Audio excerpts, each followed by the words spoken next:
김수종이 꿈꾸는 정의롭고 원칙이 살아있는 대한민국. 청취자 여러분과 함께 만들어가겠습니다.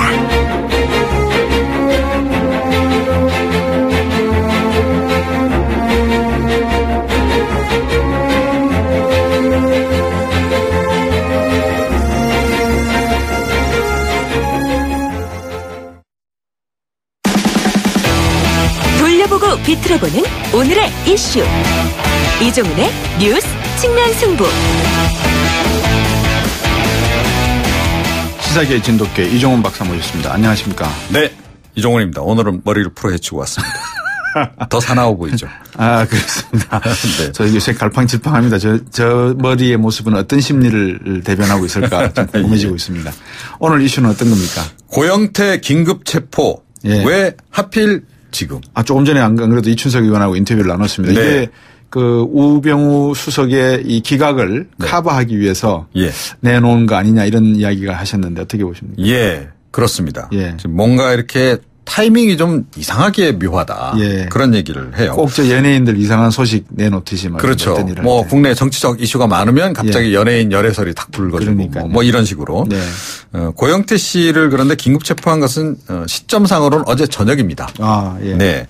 그러니까 인천 본부 세관장 이모 사무관으로부터 네. 한 2천여만 원 뭔가 돈을 받았다. 예. 알선 수재 혐의인데 예. 그러니까 자신하고 가까운 이 사무관이 그 예. 선배 김모 씨를 인천 본부 세관장으로 승진시켜달라. 이렇게 고 씨에게 부탁을 했고 네. 청탁이죠. 예. 그러니까 고 씨는 이걸 다시 최순실에게 부탁을 해서 성사시켰다. 예. 이런 의혹이긴 합니다. 자, 그런데 네.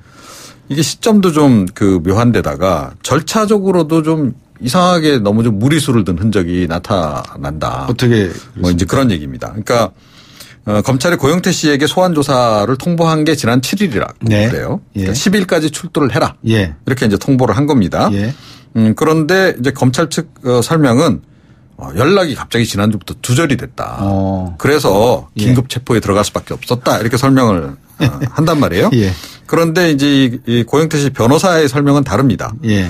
그러니까 검찰 연락 받았고 예. 고 씨가 자신을 변호사로 선임을 했다. 예. 그래서 선임계를 우편으로 검찰로 보냈다. 예. 그리고 10일 날, 그러니까 검찰이 오라고 한 그 당일 날은 예. 담당 검사실에 자기가 직접 연락을 했다. 예. 그래서 좀 일정을 좀 조율을 합시다.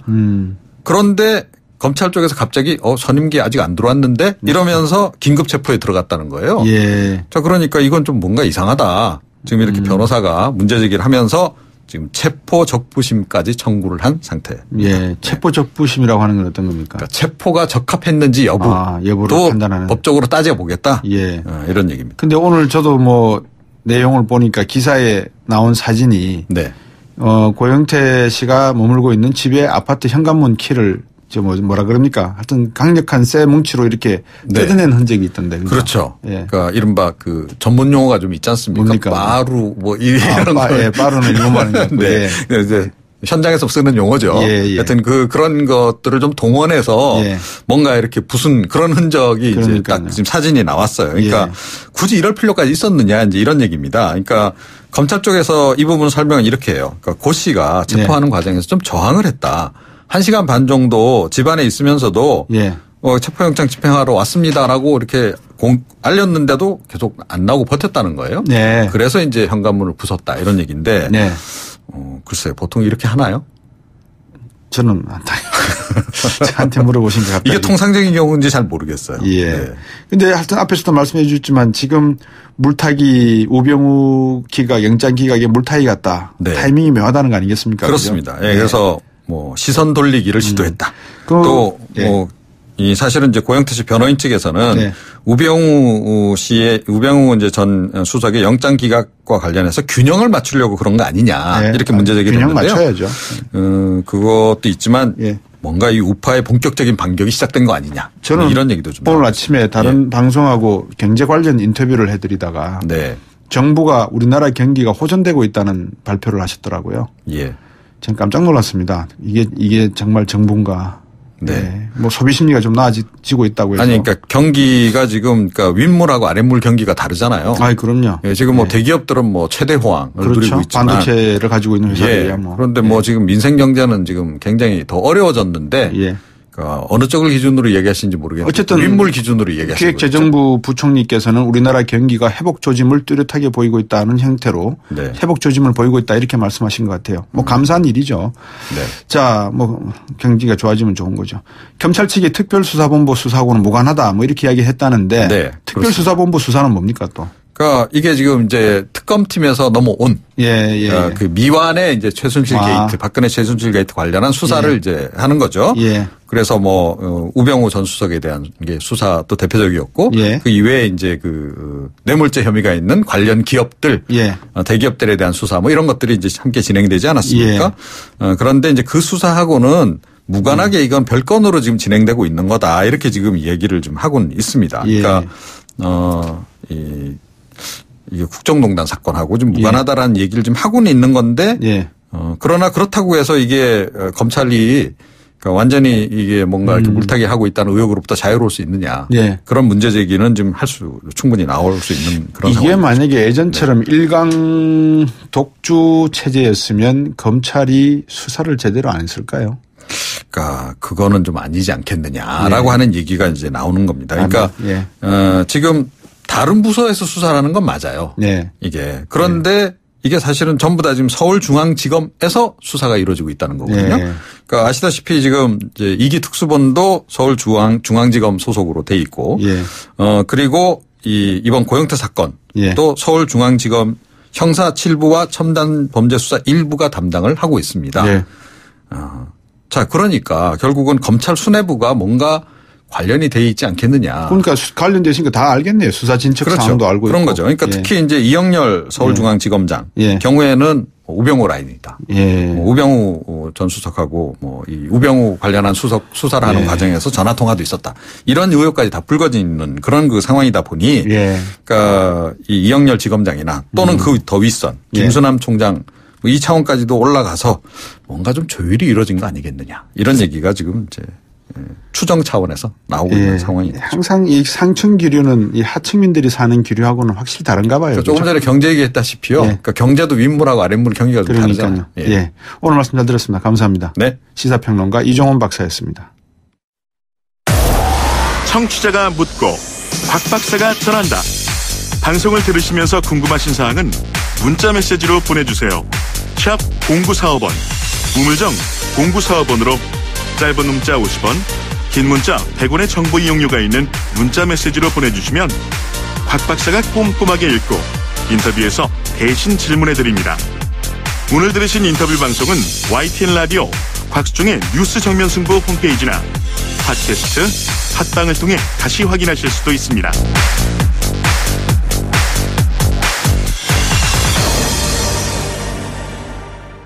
정면 인터뷰 두 번째 인터뷰 시간입니다. 통합정부를 구성해서 국가의 위기를 극복해보겠다는 대선 후보로서의 노력은 오늘로 멈추겠다. 김종인 전 비대위 대표가 오늘 이런 말로 19대 대선 불출마를 선언했습니다.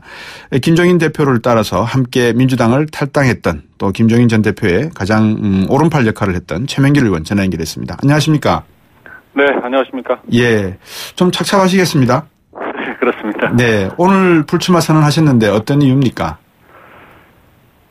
글쎄요, 뭐 대통령 내쫓기 위해서 온 힘을 쏟고 주변 둘러보니까 나라 주변에 심각한 위기가 다가와 있는 그런 상황 아닙니까? 그래서 나라의 모든 역량을 결집해서 대처를 해보자. 그리고 권력자가 아니라 조정자로서 역할을 해보겠다. 이렇게 노구를 이끌고 나서신 거잖아요. 그런데 그런 마음이 국민들에게 전달이 될 수 없는 상황이고 또 직접 말씀하셨지만 그 호소는 너무 늦었고 국민의 마음을 얻기에는 힘이 부족했다 이렇게 말씀을 하신 거니까요. 여기에 덧붙일 말은 없는 것 같고요. 다만 위기가 너무도 절박하고 적절하지 않는 인물이 대세를 주장해서 직접 나서신 호소였는데 국민의 주목을 받지 못한 대목을 무척 가슴 아파하는 것 같으시고요. 또 늦게라도 지금 실로 위기라는 사실을 알리는 작은 종소리였으면 좋겠다. 그리고 이번 대선이 정말 엄숙한 거구나라고 다시 한번 생각하는 계기가 됐으면 좋겠다 이렇게 생각하는 것 같습니다. 사실 뭐 지금 우리나라에서 놓고 봤을 때 이 김종인 전 비대위 대표만한 경륜과 또 국정 운영의 경험을 가지신 분이 없다는 뭐 판단도 많은 분들이 냉정하게 하실 수 있을 것 같은데 애초에 이런 좋은 생각, 좋은 나라를 위한 희생, 또 기여 이런 것들이 좀 이행이 되려 그러면 조직과 세력 이것이 좀 필요했지 않을까 하는 생각이 드는데 어떻게 보십니까? 물론 그런 게 뒷받침되는 상황이었으면 더욱 네. 좋았겠지만 네. 그 출발 자체가 이제 정당 기존 대형 정당들이 예. 제대로 역할을 하지 못한 상태에서 이런 위기가 온 건데 네. 그렇다면은 향후 이거를 그 대처해 나가기 위해서 모든 제정파의 힘을 모으기 위해서는 차라리 네. 네. 정당 소속이 아닌 사람이 네. 정파의 입장을 조정해가면서 네. 역할을 하는 것이 오히려 더 편할 수도 있겠다. 예. 국민들이 동의만 해준다면 예. 라고 하는 그 전제가 있었던 것인데 예. 그 전제가 이제 성립이 안 됐던 것이죠. 우리 최명길 의원도 워싱턴 특파원을 하셨지 않습니까? 네네. 워싱턴 특파원의 경험을 되살려서 지금 이 김종인 전 대표가 말씀하시는 이 국가 안보적 상황의 엄중함 이런 내용은 어떻게 판단하고 계시는 겁니까?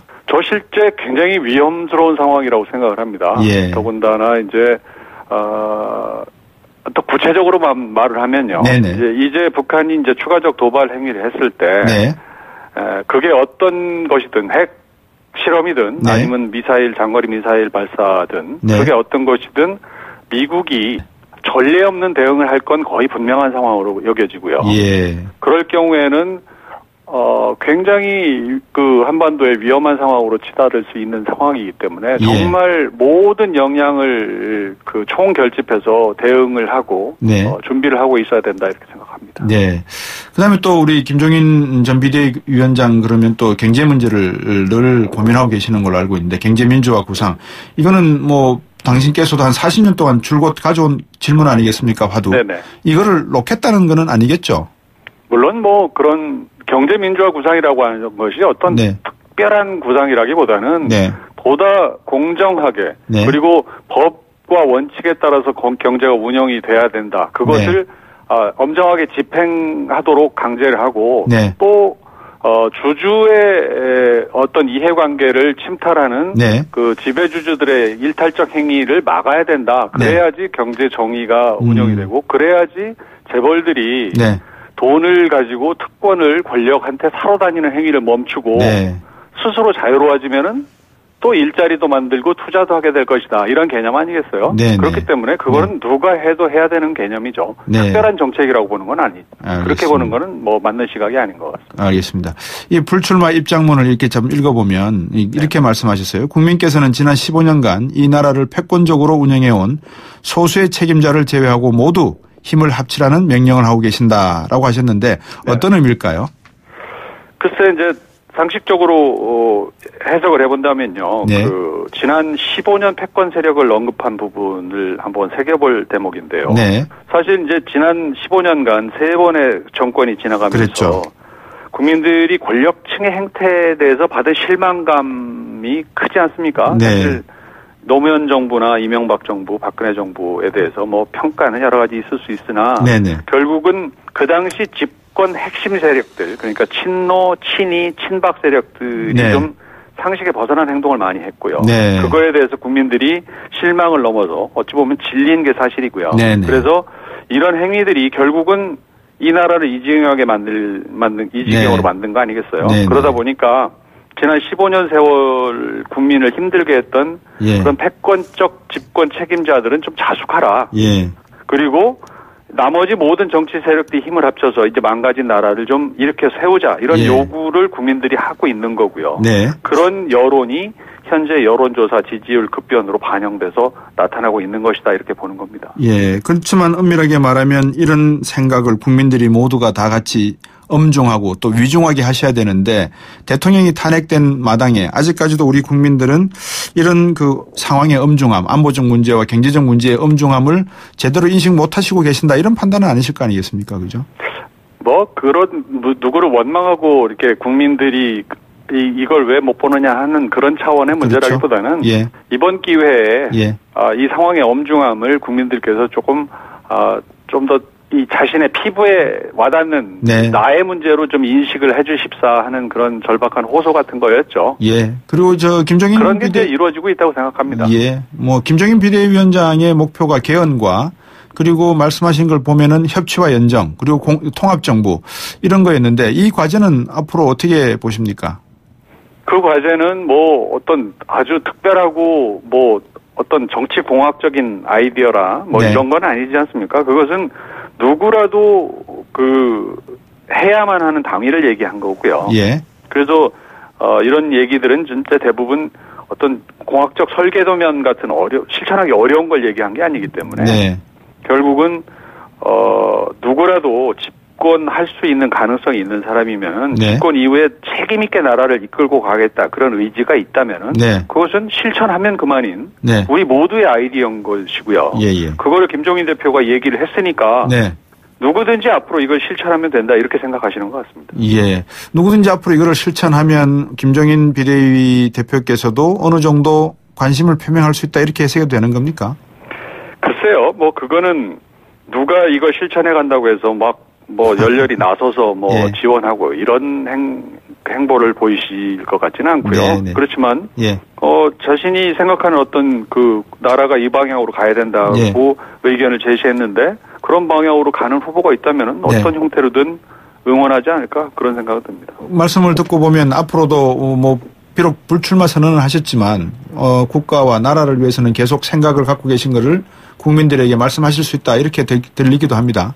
뭐 그렇죠. 이제 현실 정치에서 대선 후보로서의 역할은 하지 않겠지만 뭐 많은 오랫동안 뭐 누구든지 평가는 좀 다를 수 있지만 이분이 참 경제가라는 사실에 대해서는 인정하지 않습니까? 지혜로우신 분이고요. 그래서 이 나라가 이런 방향으로 가는 게 옳을 것이다라고 하는 그런 말은 할 수 있는 기회가 얼마든지 있을 거라고 생각합니다. 오늘도 그 제가 앞에서 읽어드렸습니다만 대선 후보로서의 노력은 오늘로 멈추겠다라고 말씀하셨으니까 후보로서의 노력은 멈추겠지만 다른 노력은 계속 하실 수 있고 해야만 된다 이렇게 나라를 걱정하시는 것 같아요. 그죠? 그러나 이제 약간 후보로서 멈춘다는 뜻은 이번 대선에 대해서는 한 걸음 물러서셔서 좀 관망하는 입장을 취하시겠죠. 자, 이런 와중에 자유한국당 홍준표 후보가 뭐 불출마 선언하시자마자 영입 이야기를 꺼냈단 말입니다. 어떤 입장이십니까?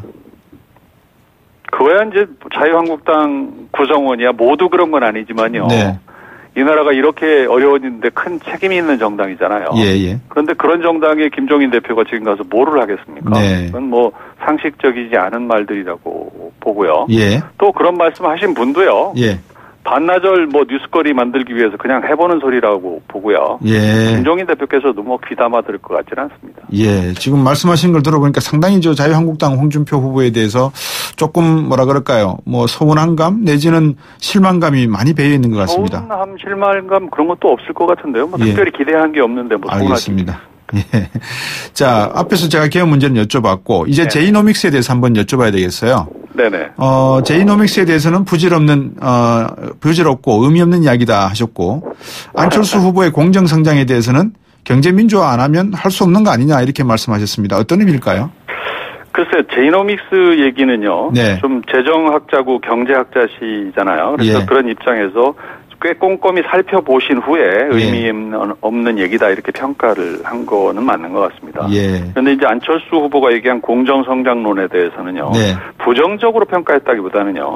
그것은 경제민주화를 실천하면 자연스럽게 해결된다 이런 얘기를 하신 거니까요. 그렇군요. 그거는 제이노믹스보다는 공정성장론을 조금 더 뭐 이게 뭐 나은 개념이다 이렇게 평가한 건 틀린 말은 아닌 것 같습니다. 그런데 결국 늘 뭐 말을 하지만요. 무슨 말이 뭐가 그렇게 중요하냐. 실천할 수 있는 역량이 실제 있느냐의 문제가 아니겠느냐 이런 이런 차원의 지적을 하신 거라고 봅니다. 오랫동안 최명길 의원께서 옆에서 지켜보셨는데 이 김종인 전 비대위 대표를 한번 평을 하신다면 평이란 말이 좀 어울리진 않습니다만 어떻게 보셨습니까? 뭐 저는 언론인으로 오래 살았기 때문에요. 이분을 27년 동안 쭉 배워오면서 한 가지를 한마디로 표현하면은 뵐 때마다 배울 게 있는 분입니다. 그래서 사실 어찌 보면은 언론인 입장에서는 참 자주 뵙고 싶은 분이죠. 나이가 연배가 저보다 훨씬 높으신데도 훨씬 더 환율, 뭐 주유가, 뭐 현재 금리 동향 이런 거라든지 국내외를 통틀어서요. 그리고 뭐 남미의 어떤 뭐 이렇게 원자재 동향이랄까. 그리고 중국의 경제 동향. 저 시베리아 개발 계획 이런 국제 경제 재반의 문제에 대해서 굉장히 해박하세요. 그래서 같이 있다 보면 참 배우는 게 많은 분이고 예. 그런 것들이 이제 현재 그 정부에 참여해서 예. 정부를 경영을 해본 네. 경험과 합쳐지기 때문에 굉장히 위기의 상황에서 네. 도움을 주실 수 있는 역량이 있으신 분이죠. 알겠습니다. 경제가라는 말씀입니다. 4051번님이 모든 숙제는 모든 난제는 개헌이 답입니다라고 하셨습니다. 오늘 말씀 잘 들었습니다. 고맙습니다. 네, 감사합니다. 무소속 최명길 의원이었습니다. 7시 뉴스 듣고 3부로 돌아오겠습니다.